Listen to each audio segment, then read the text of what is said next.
We're joined now by economist Paul Alaje. Paul, thank you for joining us on Newsnight. 8.6 billion. Thank you very much for having me. Thank you. Now, you heard that report and you can tell what's on the ground. Now, I thought I was doing well in mathematics, but make me understand, because it's like my maths is failing me. We want to borrow as a nation to fund our lifestyle, a difficult one at that, occasioned by the removal of fuel subsidy. Talk to us about the logic behind this arithmetic. Well, I think it's important we have a robust conversation around this borrowing. And my intro has always been that borrowing could be good or bad, depending on the position of the country and what the money is spent on.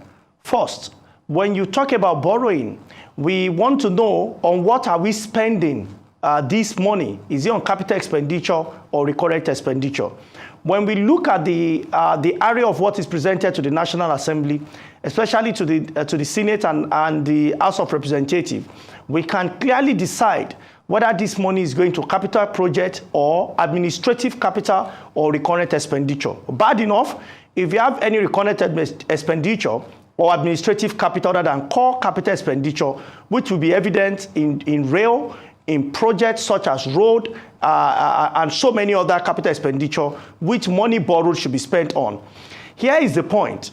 When we talk about borrowing, and what we have done, I saw your report. I remembered I spoke with one of your correspondents about 6 months ago. You know, it's about 11 months now, because that was in January. And I said by the end of this year, Nigeria would have done over 70 trillion naira. My forecast was even below estimate, even though the anchor did not believe. Today, we have done over $80 billion in borrowings. What does that mean? Convert that using official exchange rate, then you will know what it means in the real sense of it. The argument has been that what is debt to GDP? For Nigeria, debt to GDP is below 40%, which is of course at a manageable level. But in economics, this is called a necessary condition. You cannot take decision on just necessary condition. You need to know what a sufficient condition says. For sufficient condition, economics are bothered about what is debt service to revenue. That is, what is the proportion of your part of your revenue that you are using to service debt. Not my word. A couple of weeks back, the incumbent minister of finance says 98%. And you need to listen to that very carefully. 98%, that is 98 out of 100. That is, of every 100 naira Nigeria generates, we spend 98 naira, not to buy cars, not for capital projects, not for recurrent expenditure, but to service loans. 98%. We are left with 2% to do so many other things. And that is why I said that by 2025, I haven't read IMF staff report that says that by 2025, which are corroborated by the way, that Nigeria may need to borrow to service debt. We need to depart from patterns of borrowings. And I know that that will come from revenue and becoming more innovative and also to cut costs. And I will get to that. I don't know how much time I have before I get into that. Yes, and that's exactly where I want to jump in, because the same finance minister, Wale Edun, only a few days ago actually said, look, Nigeria cannot continue to rely on borrowing to fund her budget, including, of course, 2024 budget. So what are the options, really? How can Nigeria begin to address, her deficit, financing? Well, it's surprising that in the reality of borrowing, we decided to cut a check of 168 million. Not just one, but in multiples and in hundreds of it, to import vehicles that we have in Nigeria. That we can even have a payment structure for a local producer.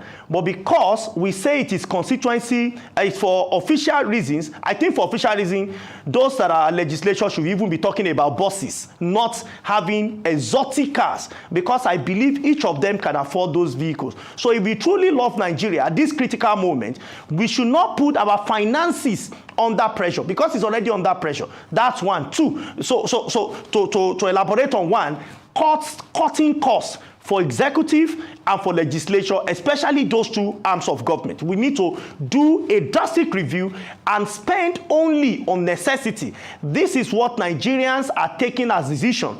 If you want to go and visit a friend, that is not necessary. You will not need to be cajoled in not to go. It is the cost of transport that will tell you not to go. Secondly, the important thing is. Right. I mean, these points have actually been made over and over again. The argument the president is making, and we also heard from the president of the Senate there, Godswill Akpabio, say, look, Nigeria has a huge infrastructure deficit. In fact, some say in the next 30 years, Nigeria needs about 100 billion to 150 billion annually to, close the infrastructure gap. So, correct, we need over 100 billion to close infrastructural gap. Well, how will it come? Are we going to borrow that 100 billion infrastructure gap and borrow money to service that 100 billion infrastructure? That is, of course, a journey of no return. How do we cut costs, number one? Number two, how do we generate more revenue? And this revenue will not come from traditional tax regime. It will come from innovative way of getting revenue from this economy. This economy has a GDP without rebasing, as we are now, a GDP of close to $500 billion. We cannot, at all levels of government, be generating in revenue between 10 to 12% and hope there will be a better day ahead. We need to look beyond having the traditional revenue generation. And I'm happy that, of course, the president has set up a fiscal policy team that, of course, has cuts across all sectors. The report will be out, and I believe in the competence of individuals that are members of that team to give useful quality advice to government as to what are the alternative sources without necessarily increasing tax rates as we have it today. Because that in itself, when an economy is going through difficult challenges and you increase tax rates, you are only telling people that they should even buy a steeper belt to tighten not just their waist, perhaps to tighten their road. So, and I'm happy the chairman of that committee have said, no, they are not increasing tax rate, which is the right thing to do. But looking at alternative revenue sources. For alternative revenue sources, Nigerian federal government can have 20 trillion naira in revenue if we are willing to collect such money. And for subnationals, I'm talking about state and the FCT, they can add a minimum of 25 to 30 trillion naira in revenue. This is what our energy should be channeled on. And all this revenue, 100%, not should go to the current expenditure, not should go into political servicing, it should go directly into capital expenditure to bring our people out of poverty, deprivation, and penury. Thank you, Paul. Now, this issue of borrowing is very saddening, and it's more serious than most people think, because if you look at the impact on our foreign reserves, it's beginning to look like a vicious cycle, because it's going to, the borrowing, the amount, the size of our borrowings will impact the foreign reserves, and then it will have another effect on balance of trade, balance of payments, which will now trickle down on our standard of living yet again. How can we find our way out of this vicious cycle?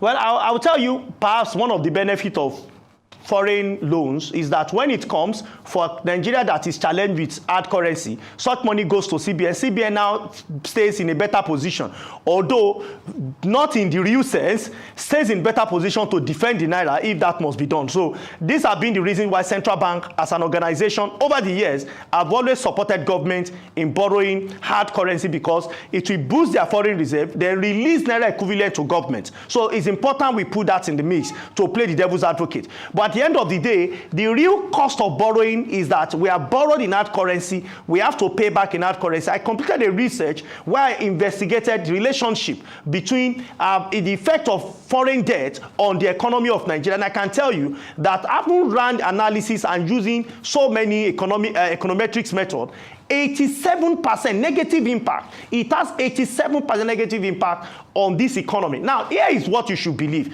which is where economy anchors argument on borrowing. Economy will say, what is the impact of loan? We expect that 10% of impact should be directly on the economy, and it should even be more for developing country. But what we have seen is that the economy over the last 10 years had hardly grown by 2%, but our borrowings has grown by over 25%. Therefore, there are still leakages even in the money borrowed. That is, there are money that are borrowed that rather than impacting the economy directly, they have gone to individual pockets or people's bank account rather than impacting the economy to grow. So I am hopeful that the new administration will take a different turn from what we have seen perhaps in the last 8 to 10 years in our economy. Very quickly, before we let you go, Paul Alaje, how hopeful are you that the budget assumptions for 2024 will actually deliver on the promise? And of course, we heard from Wale Edun saying, look, for Nigeria to fund her budget appropriately, you need to spend on infrastructure. Do you agree with that position?